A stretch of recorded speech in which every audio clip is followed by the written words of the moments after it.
अस्सलाम वालेकुम, मैं हूं रज़ा मेकन। आप देख रहे हैं IRK न्यूज़।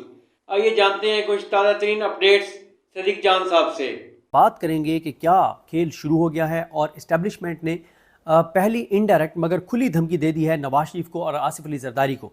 शहर इक़्तिदार में ये बात क्यों बहुत ज़्यादा हो रही है कि फैसल वाडा साहब का जो ट्वीट है वो धमकी है नवाज शरीफ और शहबाज शरीफ के लिए, वो इमरान खान के लिए धमकी नहीं है। क्योंकि आपको पता ही है कि इमरान खान के हवाले से जब भी बात होती है तो फैसल वाडा नाम लेकर बात करते हैं, लेकिन उन्होंने इनडायरेक्ट बात की है नाम लिए बगैर। लेकिन वाज़े तौर पे शहर इक़्तिदार में बहुत से बड़े बड़े सहाफ़ी तजियाकार ये कह रहे हैं कि ये धमकी मियाँ नवाज शरीफ के लिए है और आसिफ अली जरदारी के लिए। वो धमकी क्यों है और 27वीं आईनी तरमीम जिसकी आमद है उसमें क्या ऐसा है जिस पे नवाज शरीफ और आसिफ अली जरदारी के लिए बड़ा मुश्किल है इत्तफाक करना। और वो इसलिए नहीं कि कोई इसलिए उनके लिए इत्तफाक करना मुश्किल है कि 27वीं तरमीम में कोई ऐसी चीज़ आ रही है जिससे पाकिस्तान के इदारे कमज़ोर होंगे या पाकिस्तान कमज़ोर होगा, नहीं, उस पर उनको कोई मसला नहीं है। पाकिस्तान 26वीं आईनी तरमीम के ज़रिए पाकिस्तान की बुनियादों को जो खोखला किया गया है, पाकिस्तान की को जो तबाह और बर्बाद 26वीं आईनी तरमीम के ज़रिए किया गया है, पाकिस्तान की अदलिया के अंदर जो इंसाफ का सिस्टम ख़त्म किया गया है, 26वीं आईनी तरमीम में क्या है? 26वीं आईनी तरमीम के तहत जस्टिस याहिया खान को चीफ जस्टिस सेलेक्ट किया गया। उसके बाद जस्टिस याहिया खान अपनी सर्विसेज प्रोवाइड कर रहे हैं, 9 मई में सजाएं करवा रहे हैं। 26वीं आईनी तरमीम के केस में फुल कोर्ट नहीं बनने दिया। यहाँ तक कि justice Mansoor Ali Shah, justice Munib Akhtar, justice Ayesha Malik, justice Aqeel Abbasi, justice Athar Minallah, justice Malik Shahzad Ahmad Khan बैरून मुल्क जाके कॉन्फ्रेंस से खिताब ना करें। उन्होंने पॉलिसी चेंज कर दी कि मुझसे इजाज़त लिए बगैर आप बैरून मुल्क नहीं जा सकते। यहाँ तक इतलात आ रही हैं कि उन्होंने सुप्रीम कोर्ट के जजेस के किसी से मिलने तक पर पाबंदी लगा दी है। आप उनके चैम्बर में जाके मुलाकात नहीं कर सकते जब तक आप रजिस्ट्रार से पूछ ना लें। फिर 26वीं आईनी तरमीम के तहत जो है वो तमाम हाई कोर्ट्स में अपनी मर्जी के चीफ जस्टिस लगा दिए गए हैं, आईनी बेंचेस बना दिए गए हैं। हाजी अमीन टाइप जज जो हैं उनको चुन चुन के हाजी अमीन और आमिर फारूक, अली बाकर नजफी, मुसरत हिलाली, जमाल खान मुदखेल, शाहिद बिलाल हसन, मोहम्मद अली मजहर, हसन अजहर रिजवी, इस तरह के जजों से भर दिया गया आईनी बेंच को। सिंध हाई कोर्ट में भी इस तरह के जजेस यानी, और फिर हाई कोर्ट्स में 50 जज लगाए गए हैं। जस्टिस याहिया खान की मामनत से नून लीग और पीपल्स पार्टी के जज लगाए गए हैं। करोड़ों रुपए के इल्जामात लग रहे हैं कि एक एक वकील से करोड़ों रुपए लेके और उसको जज लगाया गया है। तो ये सारी चीजें इन्होंने 26वीं आईनी तरमीम में कर दी। इससे क्योंकि नुकसान पाकिस्तान और पाकिस्तान के लोगों का है, इससे कोई मसला नहीं था नवाज शरीफ को और जरदारी को। और क्योंकि ये सब कुछ किया जा रहा था इंसाफ को खत्म करने के लिए, इनको कोई मसला नहीं था। ये सब कुछ किया जा रहा था इमरान खान को जेल में रखने के लिए, नवाज शरीफ को इससे कोई मसला नहीं था। नवाज शरीफ को, जरदारी को इससे कोई मसला नहीं था कि जब अदालतों पर लोगों का एतमाद नहीं रहेगा तो लोग कानून हाथ में लेंगे, मुल्क खान जंगी की तरफ जाएगा, मुल्क अनारकी की तरफ जाएगा, लोग कानून हाथ में लेंगे। अभी हो रहा है ना, पंजाब में कितने लोग कत्ल हो गए हैं अदालतों के हाथे में। लोगों ने कहा कि अदालत पे एतमाद नहीं है, लोगों ने खुद। अच्छा, फिर आप देख लें कि एक तरफ जस्टिस याहिया खान, आलिया नीलम, डोगर, जस्टिस डोगर, जस्टिस रोजी खान, जस्टिस अतीक शाह, ये सब नून लीग और पीपल्स पार्टी के मर्जी के चीफ जस्टिस आ गए हैं। हाजी अमीन, मोहम्मद अली मजहर, सारे इस निज़ाम की मर्जी के जज आ गए हैं। लेकिन दूसरी तरफ इस निज़ाम को अभी भी इन जजेस पे भी इतना एतमाद नहीं है कि किसी को इनके सामने पेश कर दें। CCD जो है वो मावराए अदालत लोगों को मार रही है ये कहकर कि क्रिमिनल है। भाई चले मान लिया वो क्रिमिनल है, तो ये अदालतें तो आपकी अपनी है। आप देखने ये नताशा सिपरा ने किस तरह का फैसला दिया 9 मई में, अरशद जावेद ने किस तरह का फैसला दिया लाहौर में बैठ के, मंजर अली गिल ने किस तरह का दिया, वो फैसलाबाद वाले जज ने किस तरह का लिया। मुझे नाम उसका भूल जाता है, याद करूंगा, उसका नाम लेना जरूरी है ताकि तारीख है, ये लोगों को पता होना चाहिए कि अजीम जजेस मौजूद हैं जो इस तरह के फैसले दे रहे हैं, जिस तरह के 9 मई के दिए हैं। नईम शेख सुगोदा वाला, उसने किस तरह का फैसला दिया है। यानी सारी अदालतें अपनी हैं, अपनी मर्जी के जज लगाए हैं, उसके बावजूद भी मावराए अदालत कत्ल भी हो रहे हैं और इस तरह के कवानीन बन रहे हैं कि 3 माह के लिए किसी को भी उठा लें, फिर 3 माह और उसको रखें अपने पास। उसके बावजूद इस तरह के कानून बन रहे हैं। भैया अदालतें आपकी अपनी हैं, जज आपके अपने हैं, चीफ जस्टिस आपके अपने हैं, केस आपकी मर्जी से लगते हैं। आप कहते हैं अलकादिर केस नहीं लगाना तो जस्टिस डोगर नहीं लगाता। जो मर्जी आप कहते हैं वही होता है। उसके बावजूद आपको इस निज़ाम पर इतना एतमाद नहीं है कि आप जो है वो इस तरह की कानून साजियाँ कर रहे हैं और CCD के जरिए मावराए अदालत कत्ल हो रहे हैं।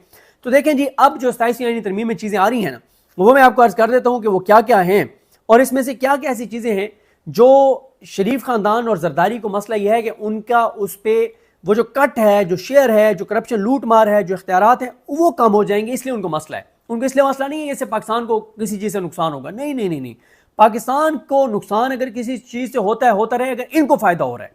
और देख लें पिछले 40 माह से क्या हो रहा है मुल्क के अंदर, हर चीज़, इनके हर कदम का नुकसान मुल्क को हुआ है, मुल्क की आने वाली नस्लों को हुआ है।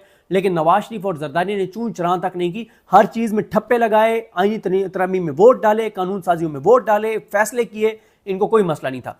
अब आए जी, पहले तो मैं वो चीज़ें बता देता हूँ जो मोहम्मद मालिक साहब ने बताई हैं कि 27वीं आईनी तरमीम में क्या कुछ हो रहा है। फिर मैं आपको अर्ज़ करता हूँ कि मेरे पास क्या इन्फॉर्मेशन है। एक बाहर हमारे सहाफ़ी हैं, यूट्यूबर हैं, जर्नलिस्ट हैं, उनको एक शख्सियत मिली है और उन्होंने ये तो मुझे नहीं बताया कि वो शख्सियत कौन उनसे मिली है, लेकिन उन्होंने मुझे कुछ बताया है कि उस शख्सियत ने उनको क्या बताया है कि क्या कुछ जो है वो आ रहा है आईनी तरमीम 27वीं के अंदर, जिससे जरदारी और नवाज शरीफ परेशान है और इसीलिए फैसल वाडा के ज़रिए इन दोनों को जो है वो धमकी लगवाई गई है।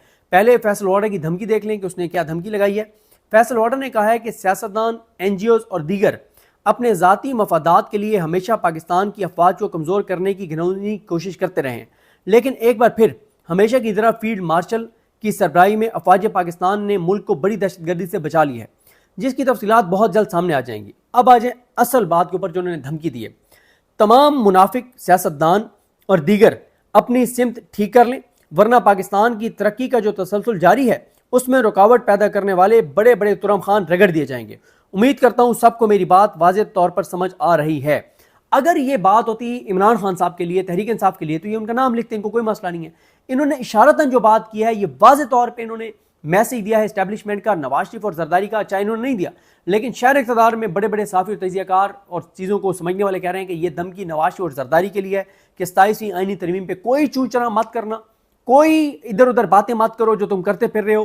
क्योंकि एक मिनिस्टर के ऊपर ये इल्ज़ाम लग रहा है, बड़ा ताकतवर मिनिस्टर है, उसके ऊपर इल्ज़ाम लग रहा है कि उसने, जो शरीफ खानदान के, नवाज शरीफ के खासतौर पर बड़ा क्लोज है, कि उसने इस्टेब्लिशमेंट का एक प्लान था जो उसने लीक किया, कुछ सहाफ़ियों को खबर दी, फिर वो खबर चली, फिर तरदीद करनी पड़ी, लेकिन वो खबर दुरुस्त थी और उस वज़ीर की बाद में बड़ी ठुकाई हुई है, खिंचाई हुई है और उसे वाज़ेह पैगाम दिया गया है और इनको कहा गया है कि ये जो चालाकी है ना, ये छोड़ दो, वरना तुम लोगों पे बड़ी भारी पड़ेंगी। तो इसको ये समझा जा रहा है कि ये फैसल वाडा की धमकी जो है वो है नवाज शरीफ और जरदारी के लिए। अब पहले सुन लें कि मोहम्मद मालिक साहब जो बता रहे हैं कि 27वीं आईनी तरमीम में क्या आ रहा है, फिर मैं आपको बताऊंगा कि जो मुझे पता चला है। एक तो 27वीं आईनी तरमीम में आ रहा है कि जजेस की रिटायरमेंट एज जो है उसको बढ़ाया जा रहा है, क्योंकि हाजी अमीन जैसे हीरे, जमाल खान मंदोखेल साहब जैसे हीरे, हसन शाहिद बिलाल हसन जैसे हीरे, मोहम्मद अली मज़हर, हसन अज़हर रिज़वी, मुसरत हिलाली, इन जैसे हीरे नहीं मिलने शायद पाकिस्तान में। तो इसलिए, हालांकि मैं इस इत्तेफाक नहीं करता, हम समझते थे कि काजी फाइज ईसा इस पाकिस्तान के अदालती निज़ाम का आखिरी घटिया, नीच, गलीज़, खबीस और गंदा और मकरूह किरदार है। हम ये समझते थे, गलत साबित हुए, वो आखिरी किरदार नहीं था। तो हम ये समझते थे कि जब उसकी रिटायरमेंट हो जाएगी तो जो मर्जी हो जाए, इससे घटिया शख्स नहीं आ सकता, लेकिन हम गलत साबित हुए। अच्छा, तो अब ये सोचा जा रहा है कि जजेस की, मालिक साहब ने बताया कि रिटायरमेंट एज बढ़ा दी जाए।